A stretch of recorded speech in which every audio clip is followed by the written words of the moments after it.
Bloodshot was directed by Dave Wilson, who up to now has been credited for visual effects on video game franchises such as Star Wars The Force Unleashed and The Old Republic, which both have very great visual effects and cinematic cutscenes in them, I will say myself. And he was also credited for visual effects on Avengers Age of Ultron. The film stars Vin Diesel in the title role along with Eiza Gonzalez and Guy Pearce as the antagonist. And well, guys, I'll tell you what.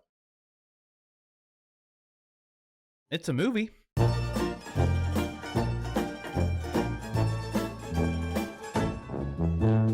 Truly though, guys, I'm going to be upfront here. If you've seen any trailer for this movie, then you have been completely spoiled on all aspects of the plot for the most part.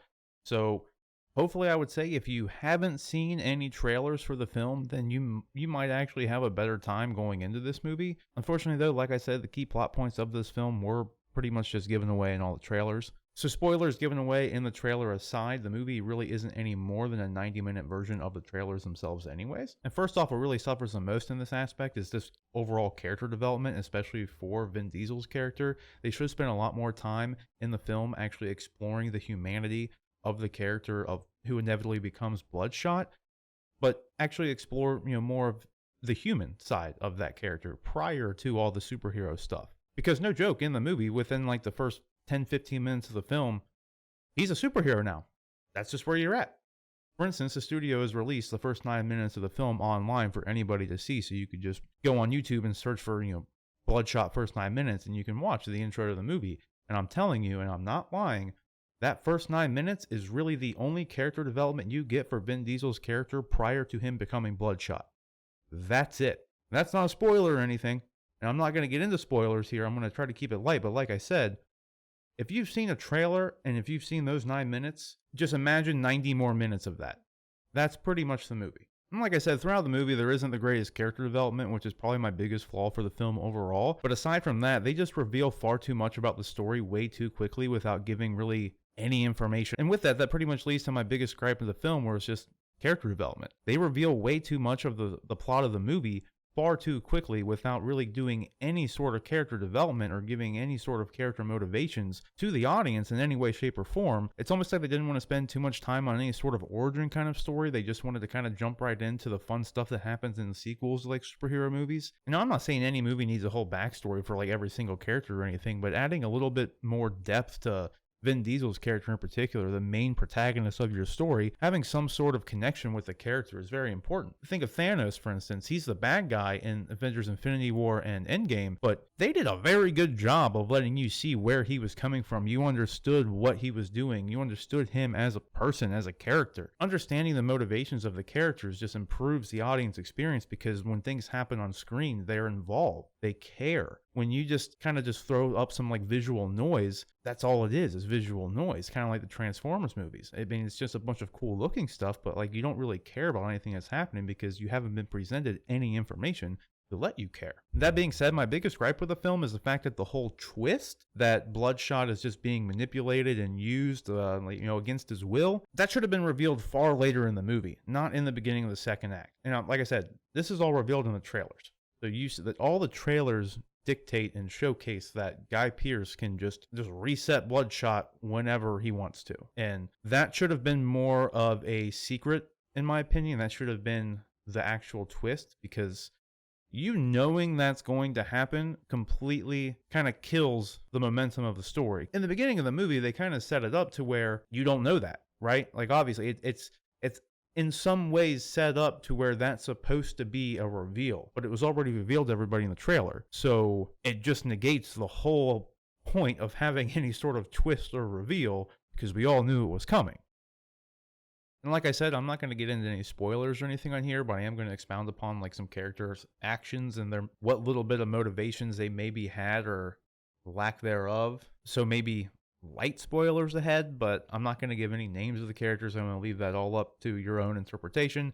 So bear that in mind. And again, it's nothing you haven't already seen in the trailers. So just as Vin Diesel's character has been brought back with this nanite technology, most of the supporting cast, at least the core supporting cast, they all have some sort of cyborg enhancements as well, which were all given to them by Guy Pearce's character. And you learn that Guy Pearce works for a company called RST. And at this company, there are a surprising number of people who were just completely okay with Guy Pearce's Pearce's actions. And not only just manipulating Vin Diesel and how that's pretty just fucked up as it is, but I mean, they're complicit and never question any order that Guy Pearce gives. And a lot of these people aren't cyborg and like the cyborg enhanced people. Some of these people are just normal people who work at his company, and they're all in the room there and they don't mind anything he says they do. If it's anything to do with murdering people, they're just totally cool with it and they're going to help him do it. I don't get that. That was kind of unrealistic in the most part. I feel like there'd be a lot of people in those rooms just sitting there like, should we really be doing this? This is kind of fucked up. Like, and no one ever says anything. It's crazy.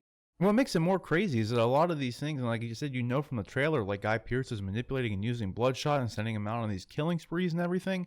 But some of the people that he's going after aren't necessarily like terrorists or anything. And in some cases, maybe haven't even done a single thing wrong and are just innocent people. So everyone here who works at the company for Guy Pearce is just completely cool with Guy Pearce sending a murder machine out to kill innocent people. Like, I don't think that's right. I don't think there'd be many. I mean, maybe in some places there'd be people who do that, but I feel like for the most part, you'd at least have one guy in the room who'd be like, should we be doing this? Are you guys are all okay with this? And it never happens. Not one guy gets up and is like, fuck this. No, it doesn't happen. So I just felt like that was a little bit unrealistic to some regard.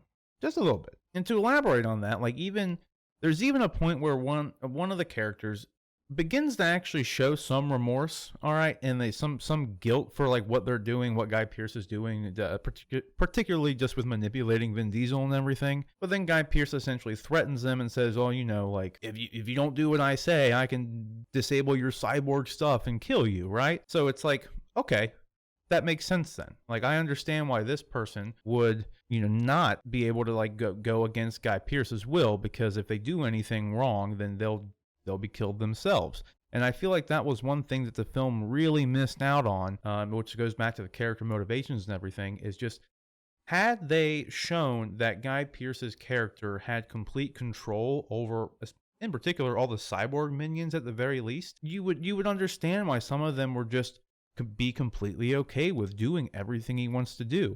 And you don't get that. You only get this one character who even shows any shed of remorse just for manipulating and using Bloodshot in this way. And I feel like that was a real missed opportunity, because had they flushed it out more to where they just showcase that Guy Pearce had everyone under his control, and to some extent all these cyborgs could just kill them with the press of a button, then you totally understand that part. And it's not as weird for the people who aren't cyborgs that he could just kill with one hand as to why they would be like hesitant themselves, because if they were to go speak out against him, he could send one of these cyborg people to kill you, because he could just order them to, and if they don't abide by him, then he can kill them. So that would have lent itself so much more to the overall plot and character motivations and dynamics of the characters. Instead, you just don't get any of that, and people just kind of do things. Aside from the main cyborg person who starts to show remorse, and like I said, I'm not going to give anything away, there are some points where they actually illustrate and show, just not through dialogue, but just through one of the cyborg characters' actions,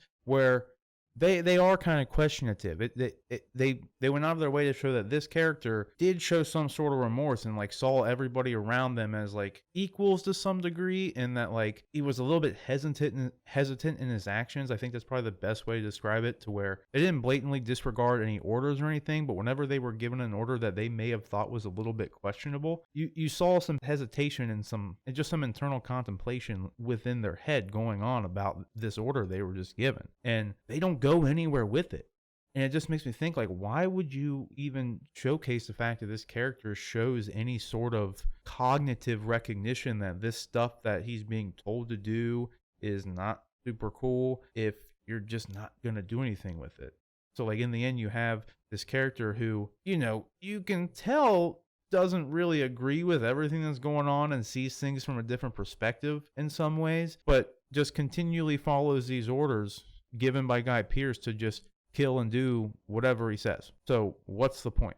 Why even showcase that character has any other layers to him at all. It just doesn't make any sense. So in the end, the lack of character development and the complete disregard for detailing any of the characters' motivations like at all within the film probably is its biggest hindrance in my opinion, because all you really learn is that Guy Pearce runs this company RST, and everyone working at RST is just kind of there, and they're just totally cool with mass murder to some degree, and that's really all you learn in the movie. That's it when it comes to the characters anyway. Towards the third act, you're introduced to a character named Wiggins. He is played by Lamorne Morris, who was Winston from New Girl, and he was probably my favorite character in the movie, and they could have used a lot more of him throughout. And speaking of the third act, they were actually able to do some pretty cool things with the CGI, and had some decent CGI, all things considered, for this movie being on such a modest budget that it did for a superhero film. I think it was made for like under $100 million.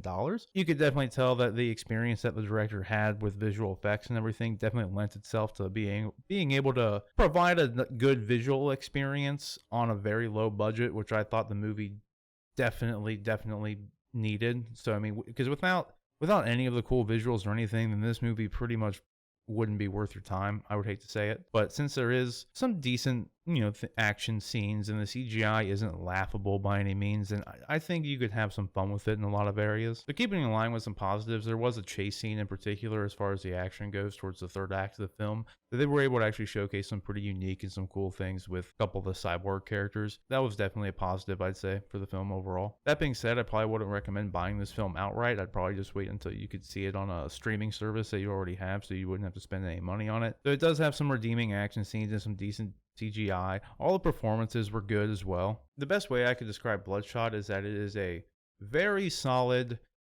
B movie for this generation. So I'm talking, if you go back like the 80s and 90s, in particular in the 90s, like Mortal Kombat or Street Fighter, a movie like that, if you think of that style of movie, just your typical B action movie, but in 2020 with way better CGI, but nowhere near as funny, that's Bloodshot in a nutshell. Well, there you have it, guys. That was my quick review of Bloodshot. Please consider liking and subscribing. I'm Rob Bifo. This is Honest and Uneducated. And as always, take care.